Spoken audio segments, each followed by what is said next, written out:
Hi everyone, the Crafty Atelier Angela's here with part one of the Smart Doll makeover. And it's probably boring, but for me, it's a really important part of the whole process.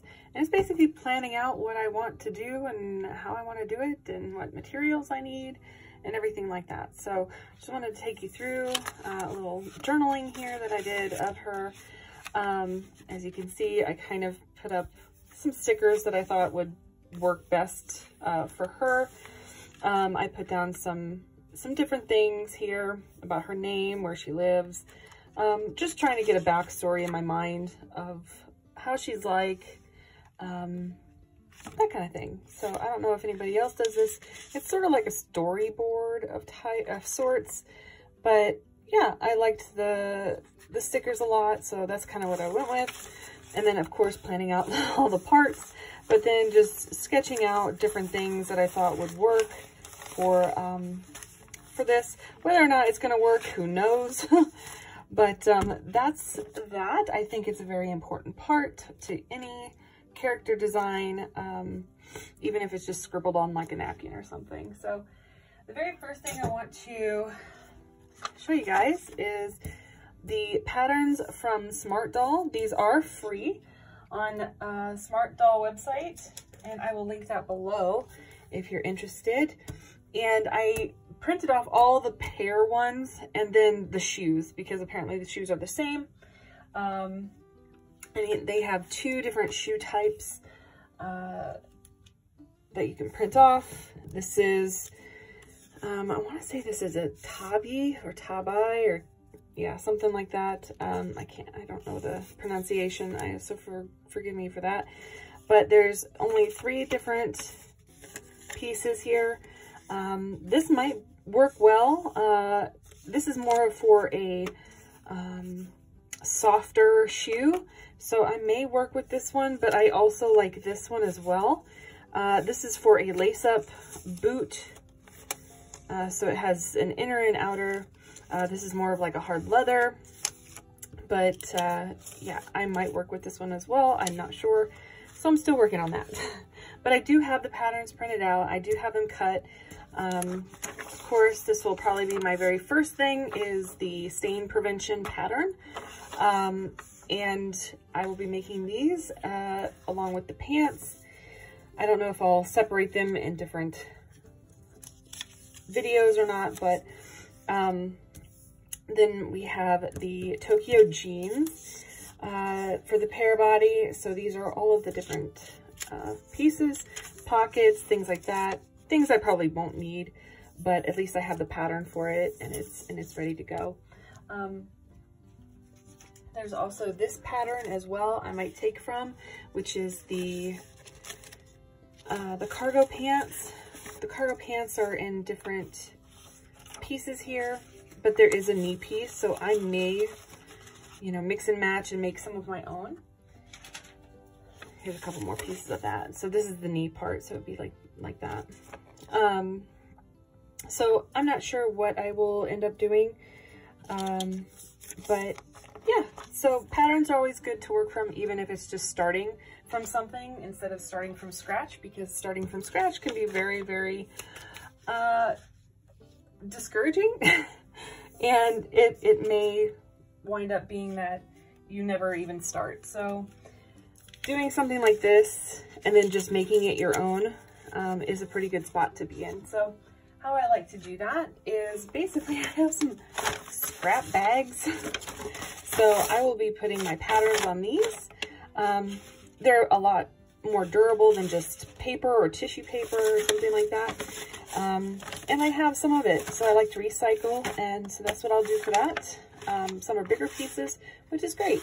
So I will make my patterns, my modified patterns on these. That's always good to have. So some of you may have seen in the previous haul video of fabric that I have for, in particular, this doll. So I was just trying to plan out, again, just different things I need to use, possibly. I just got them just so I could have them, so I can have some variation. So these are just some cordage. I got the big bag of leather and I opened it and I found these in particular that I think are going to work really well. The green obviously is really nice. I'm going to probably use that as a, you know, even maybe this one too. This is really pretty too. These greens as like a bag. There's a lot of this the reddish type leather here, which is really nice. So that might be some boots, possibly. Got some scraps of this color, this tan color, which is really nice. So who knows, I might have, and then this other reddish color. So it's lots of variation, but I really like how it all kind of works together as well. And then this dark brown here. So I like how all these kind of work together. Even if it's just a little something here and there. I wanted a lot of visual interest with this doll since it's going to be very big and I can do that. So there's that. Oh, I didn't even see that from before. This leather came with it as well. I don't particularly think that these types of leather are going to be good for this project. This one's just very shiny, very not textured. I mean, I like the color of it, but it's just not as textured as I would like. This one might be a little bit too, reminds me of like cowboy. So this one might be too light. And this one looks like foam. So I'm just not going to use those for this project. I'll keep them, but yeah. Also this I showed in my last one as well. The rest will be in from my last haul video. This is going to be the stain prevention. It's very thin. It's just an old shirt from my husband. And I think this will prevent any staining on the vinyl itself, which is really, really nice. It's rather thin, so I think it'll be fine. A shirt that I bought from Elite Doll World that I basically based the whole concept around. And then I have these two satins here. One's like an emerald color. One's like a sage color. And let's get it open here. And I think those will work well for her skirt. I'm still debating on if I want it to look like actual leaves or if I want it just to look like one of those waterfall skirts like in the back. So it's not going to be seen too much, but I think it's going to be really well done.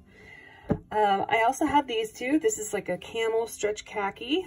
This one's more of a suede type of fabric. I think I want to work with these two and some actual leather for the pants. It's gonna be a journey for this one because I'm not sure how knit is going to work with a more stiffer fabric here. I'm not entirely sure, so we'll see how it goes. You'll see my fails or my accomplishments on this project, and I'm really excited about it. And I have one more thing to show you, and it's the actual drawing that I have of her in my Procreate. So, okay, so here she is in my Procreate application. And you can see here, if the ring light will allow, that I do have a mantelpiece. I will be using, I don't have it out right now, but I'm using some rabbit fur.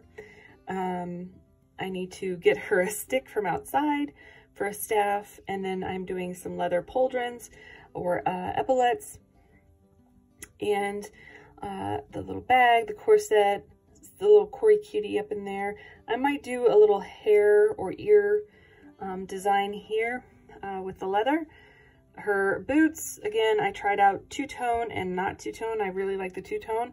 And then this, I don't know what this is called, but it's like that little leaf thing or some type of fabric in front of like your legs that you kind of wear on your waist. So that will be connected to the skirt in the back. This is just an idea I had of the skirt. I'm, again, not sure if it's going to work or not, but we'll see. So that's all I have for the first video. Hopefully you guys enjoyed. I know it was kind of boring because it's just the planning part and getting the materials, but this is probably the most important part to get you started. So that's it for me, guys. I'll see you later. Bye.